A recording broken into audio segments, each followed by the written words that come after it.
Hi, everybody. Reaper here. Hope everybody's doing good. This is Andrew Scheer about 11 months ago talking to Tiff Macklem of the president of the Bank of Canada. He's talking about interest rates on bonds and basically the deficit, all the money that Trudeau's borrowed. So let's have a listen to him and and we'll just see what he has to say. But watch how sort of, I don't know, nonchalant he is about answering the questions. It's kind of weird, but anyway, Andrew Scheer proves a couple of good points. So I'll just let you have a listen. Let me cue that up. MP Scheer to our committee, and you've got 5 minutes. Thank you very much. I just want to pick up on a line of questions from my colleague, Mr. Singh. You're talking about your message to employers and workers asking for wage increases, and I just want to make sure I understand this right. What you're saying is that inflation isn't going to stick around forever, so before you go and ask for big wage increases, just keep that in mind. You wouldn't want wage increases to put pressure on inflation staying high. Is that a good summation? I'm saying plan on inflation coming down. Okay. But when inflation comes down, though, it doesn't mean prices necessarily come down. It just means prices go up slower. Correct. Okay, so workers would still lose on the difference between what they're being paid today and what those prices will be in the future. They're not going to drop below where they are today.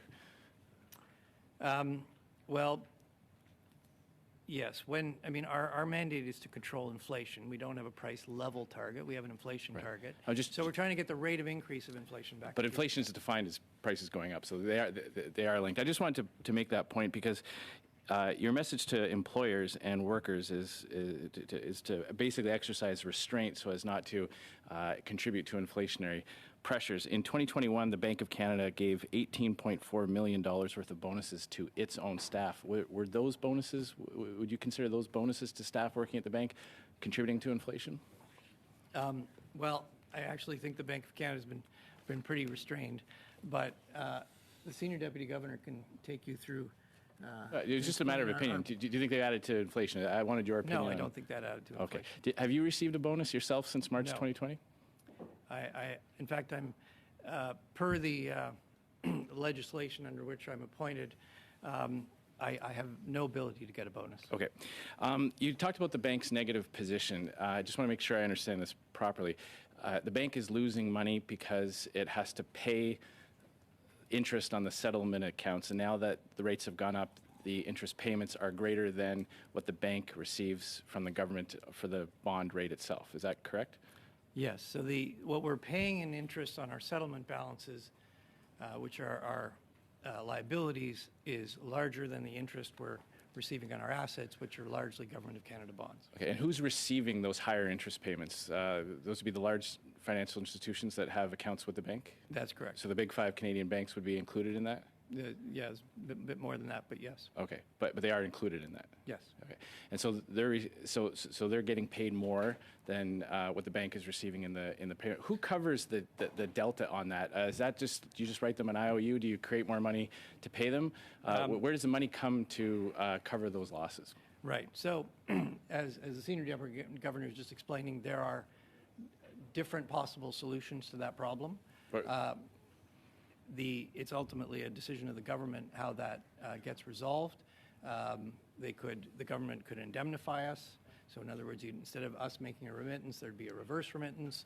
There could be, the Fed uses a deferred asset accounting solution, or the other solution would be to change our legislation and allow us to basically run a deficit for a period and then use the future surpluses to repay that deficit. But barring a legislative change, the Government of Canada will have to bail out the Bank of Canada for its need to pay large financial institutions higher interest payments. The Bank of Canada can continue to operate. There does need to be a solution to this problem, and we expect one is coming. When the bank was involved in the government bond purchase program, the bank was buying the bonds off the secondary market, but the government was selling them. As the bank was buying them, the government was selling them. Who sells those bonds into the market? Well, we are the agent of the government of the Bank of Canada. The government issues the debt, so we issue it on behalf of the government of Canada. So the bank was selling it on behalf of the government and then buying it back.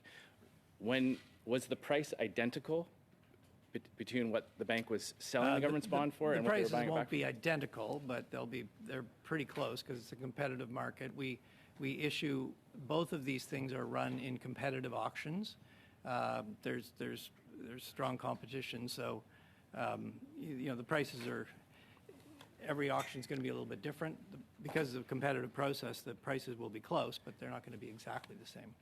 Can you provide to this committee how much the total value would be on the difference between what the bank sold the bond on behalf of the government and what they bought it back for? Because you may talk about well, a small difference, but when we're talking about a scale of $400 billion, even half a percentage point would mean tens, maybe hundreds of millions of dollars that would be going in a direct gift to the banks of Canada, the large financial institutions. We published in Canada. actually all the data on both our issuance and our buy. One tiny quick question, it's very, very... Our buy. So it's all on our website. When was the last time the Bank of Canada lost money? The Bank of Canada has not lost money before. Thank you. So there you have it, folks.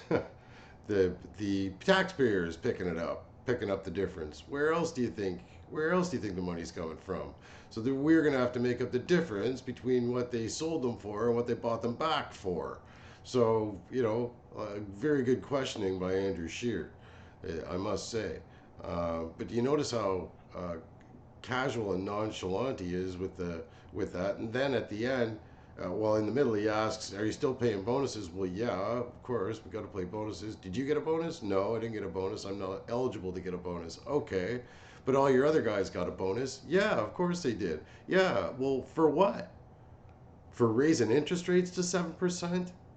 Boy, that just sounds to me like a citizen, as a citizen, these people are getting, pretty substantial bonuses. It would be for lowering the interest rate, wouldn't it? And make the reward sequential to what